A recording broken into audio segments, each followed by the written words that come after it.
Art is like a public language. Everyone understands art. Like everybody can understand a picture. It's not an easy skill to learn. I've been practicing it for many years.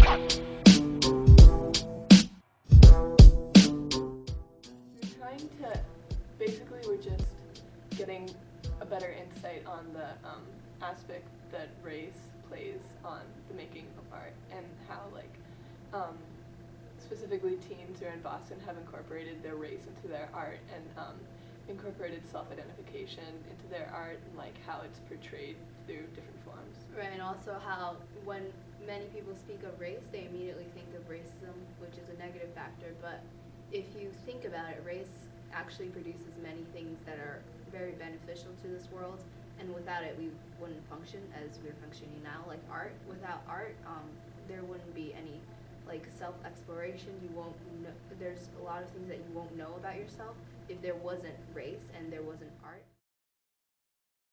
Do you believe that race is a factor in the process of making art?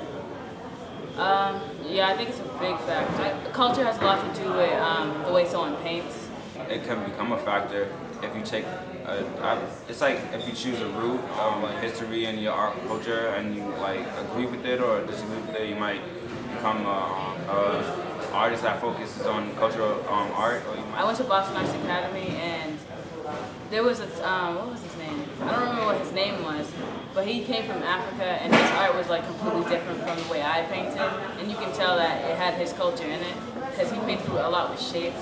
And he told me the reason why he painted like that is because in Africa they didn't have a lot of resources, so they painted whatever they had. In what ways do you think racial differences has brought artistry humanity together? I mean, it's pretty diverse here, so I guess since the culture is pretty diverse, you also get more diverse art. I don't really like bringing races up because I feel like it's automatically involving stereotypes, but we have different cultures here, so the Asians, they might be more likely to paint animation or dragons. We have a dragon painted, or they do animals and stuff. They're really good at that stuff. You have the street kids here that'll might do something more urban and graffiti or something. Well, the first project you have to do is a self-portrait, so that's that basically does your identity. I guess because I'm black and drawing me as myself a lot, a self-portrait. I just naturally draw black features, but I wish I didn't. Everything I paint has to do with my identity. I say it's a self-portrait, but in a different scenario. Everything I paint, I'm like, that's a self-portrait. People are like, what is that? I'm like, a self-portrait. Artists for Humanity was started by a woman named Susan Rogerson, who is an artist. And she had the idea in 1991 as an artist that she wanted to work with kids. She wanted to bring more art into the community, to the schools, because there wasn't a lot of art being taught at that time. And she went to a middle school in Dorchester and met a handful of kids and did a big mural with them. And it was so much fun, and these kids were so energized that she just knew she wanted to do more, but she wasn't really sure what would happen next. The next morning, she went to her studio, and there were 6 young men who were the kids she had worked with, and they said, now what do we do? It really was the beginning of Artists for Humanity, and these young men, 3 of them are now still involved in Artists for Humanity. In what ways do you think racial differences has brought Artists for Humanity together as a community? Because it brought diversity.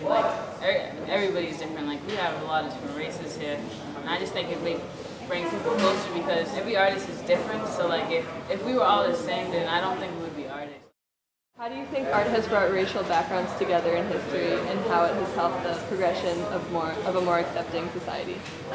I think art has brought different races together because art is a public language. Everyone understands art. It's not a literature or any of that. You know how people speak different languages? Everybody can understand a picture. It's you know how things are symbols, like the stop sign. Everybody understands that that's stop, even if they're from a different country and they come to America. They're like, oh, that's red. It's alert. Stop. I think that's the same thing with art. Well, I know art, visual art and I look at music as art too. I feel like it's protesting peacefully. You just want to get your idea out and, you know, kind of show the world, or even if you just want to show yourself the problems that you face and maybe a solution for it. So it's more like a peaceful action towards getting a point across without fighting.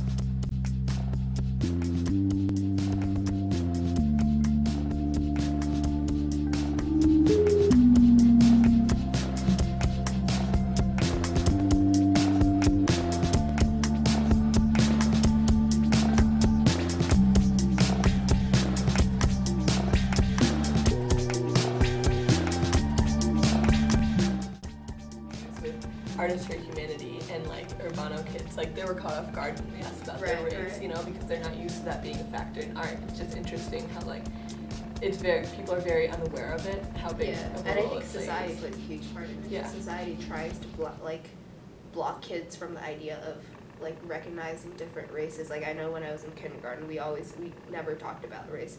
We just said, oh, we're all equal. We're gonna do the same things, which is right true. in some sense. We all should be equal, but we're not all the same. Like, but we shouldn't be like. I don't think kids should grow up completely disregarding it, because as they grow up and they try to find their identity, they're gonna start noticing different things and different people. It's our age now. It's like when if they're into art, this is like the moment where they'll start to like pursue art, and they have to have that knowledge like to back that up, because if we're just taught from a young age that race doesn't matter and that we're all equal and that we're all the same, then they're not going to have any knowledge of the differences that are beautiful between people, but like there are differences and you have to acknowledge the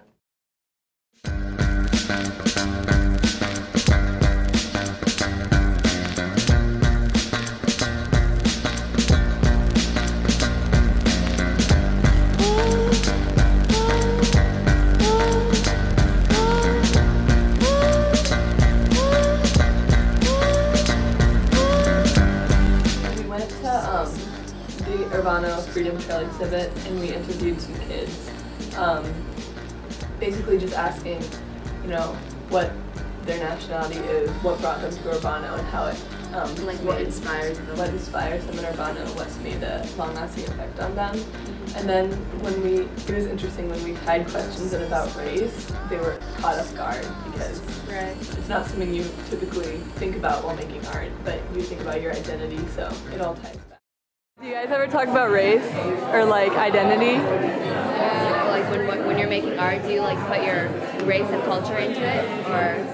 I think definitely. I guess that sort of happens with anything, like not even just this project, but you always put a little bit of what you know into your art. Yeah. So yeah, it's just kind of like if you're putting your soul into it, then you're putting your background into it. So you just kind of have. The idea was to find a way to make like really high quality, interesting, conceptual, contemporary art available to high school students. Discuss about race and like self-identity in the like role of making art. Yeah, for sure. I mean, I think with some projects that's more kind of in the forefront than in others. It sort of varies.